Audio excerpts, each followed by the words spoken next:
Welcome, everybody. If you're somebody planning to buy their first house or condo in 3 to 6 months, maybe even a year down the road, then this information is for you. I'm going to share with you two things you should be doing right now. The first one, it could potentially save you money, and it's definitely going to make the buying process easier. And the second one is actually going to put cash in your pocket. So don't go away.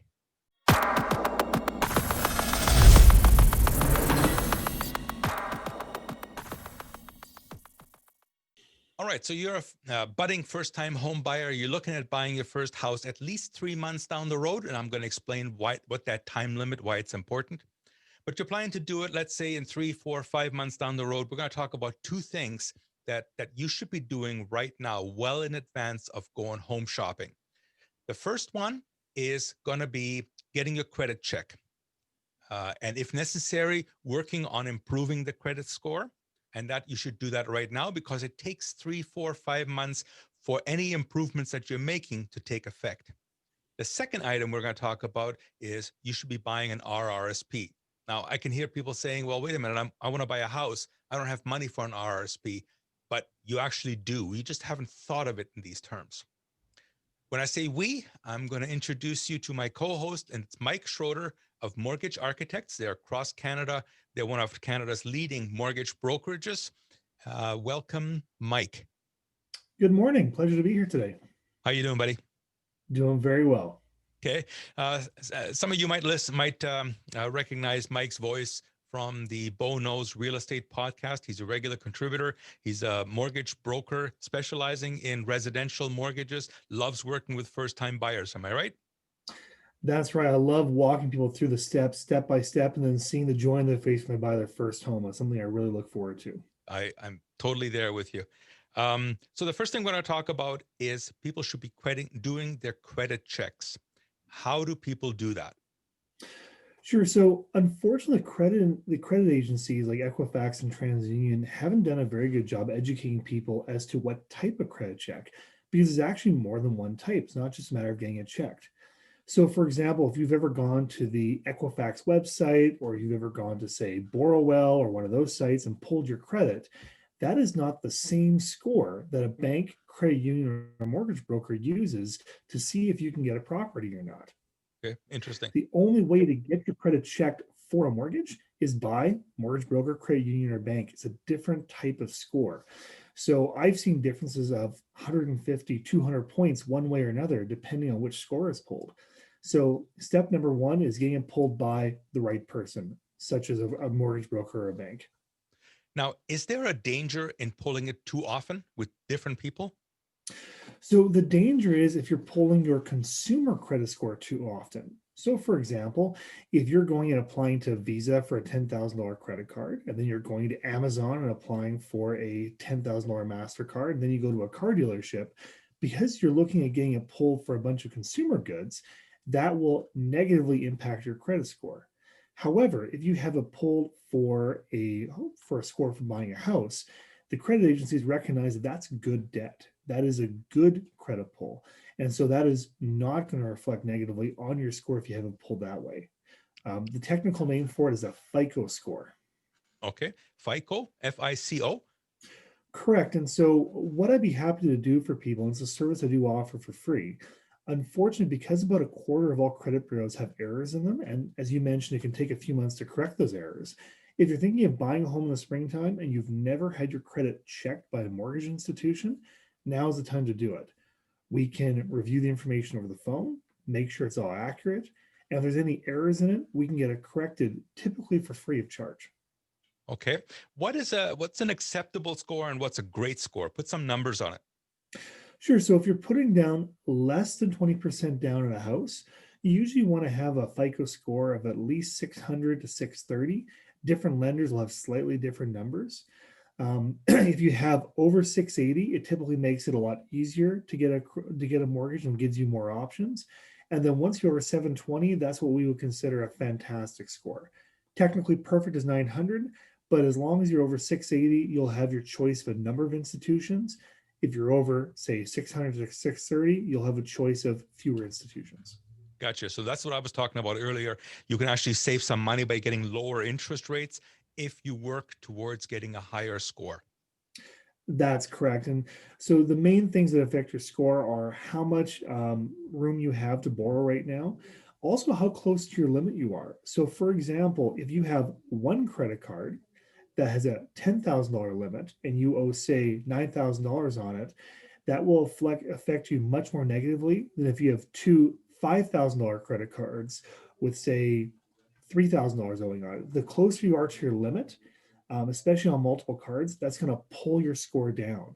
Gotcha. So you should be paying your score down. You don't have to necessarily pay it off, but you want to pay it down to below, say, 75% of your limit, and that will help your score increase. Gotcha. You mentioned earlier that there could be some errors in the credit history.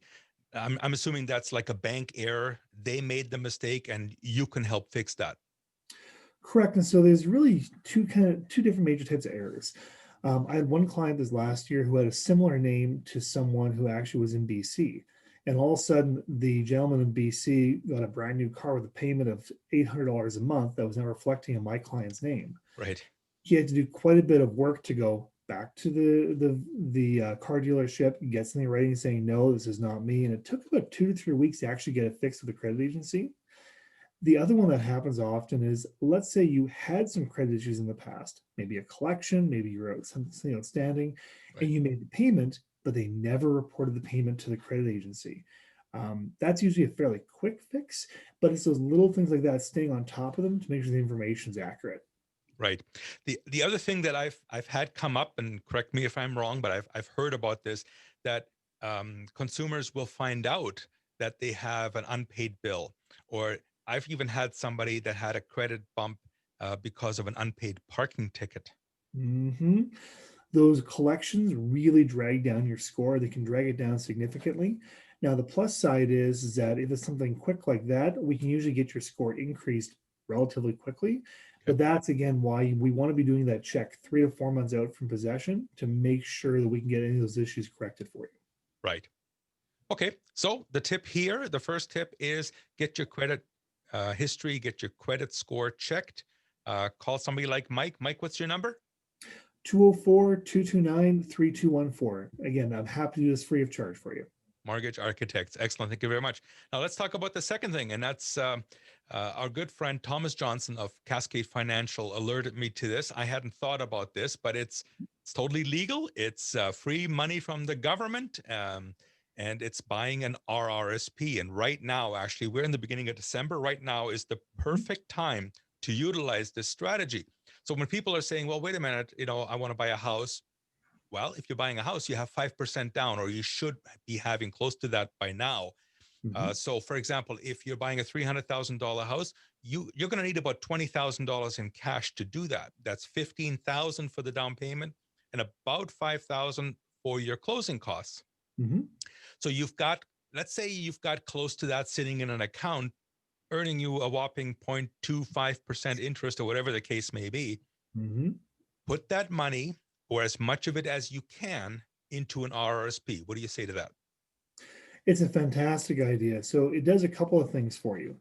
Number one, it lowers your taxable income by a significant amount.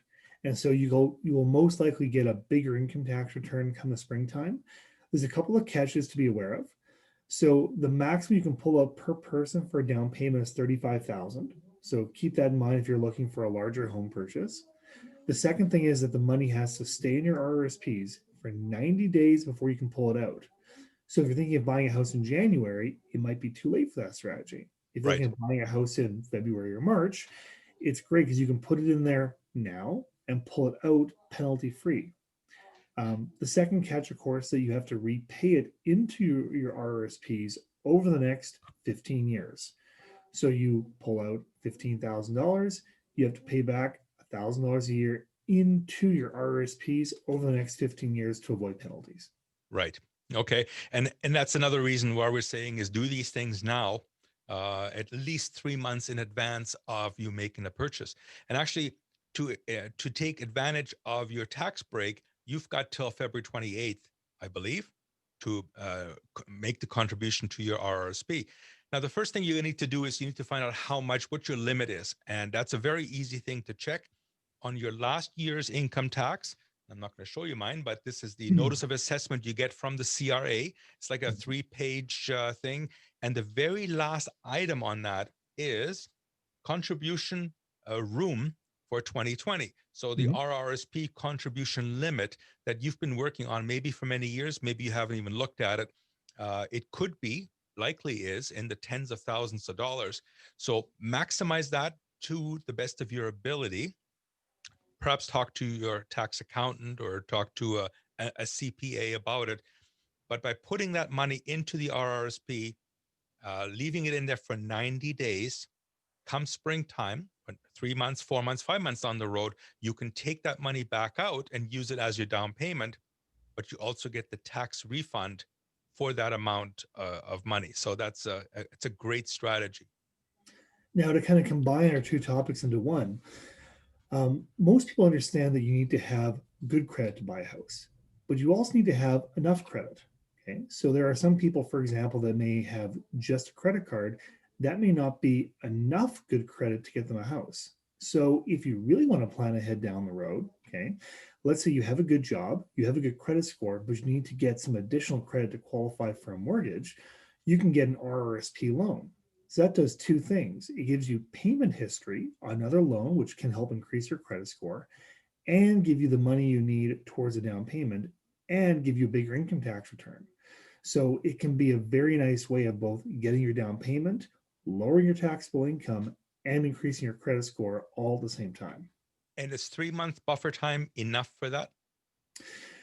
It can be. It does depend on your individual circumstances, and that's really where you want to talk to someone like Thomas Johnson. He's the expert when it comes to things like RRSPs. So I would bow to his expertise on that one. And just to put a plug in there for him, Thomas Johnson, it's Cascade Financial. They're on Corden Avenue near Kenniston. His office number is 204-837-1960. He's got many years experience. He's a super organized guy. He knows his numbers. I really like him. And he likes working with young investors and first-time home buyers and first-time investors. He's not so big and that he needs $1 million contribution limit, a minimum. He is there to help young people starting out. He loves doing that. Absolutely. Okay. Any last minute thoughts or tips? Those are the big ones that come to mind. It's never too early to start planning ahead. A lot of people seem to think you can only talk to a mortgage professional when you're ready to get pre-approved. I love doing a pre-approval where if you're thinking of buying a house in the next 6 months, a year, I've helped people in 2 or 3 years in advance. Right. It's never too early to talk to us because we can give you a realistic expectation as to what you should be looking for. Right. And establish that relationship so that as questions pop up, they get to know you. They know that you answer the phone and help them out in anything that comes along. Exactly. Okay. Awesome. Thanks for your interview, Mike. And that's great information. And thank you very much. Sounds great. Have a nice day. You too. Bye-bye. Are you looking to buy a house or a condo in Winnipeg? Work with the agent who takes the time to explain the process to you, guiding you through every step. For service beyond the sale, book your home buying consultation with Bo Kaufman of RE/MAX Performance today. Bo knows real estate. I truly hope that you found this information helpful. Please take a moment to subscribe to this channel and also hit the little bell icon so that you can be notified of any new information we post. If you like listening to audio podcasts, please check for Bo Knows Real Estate on all major podcast players. And if you're looking to buy or sell, house or a condo in Winnipeg, please call or text me anytime at 204-333-2202. This has been Bo Kaufman of RE/MAX Performance Realty. Till next time, bye-bye.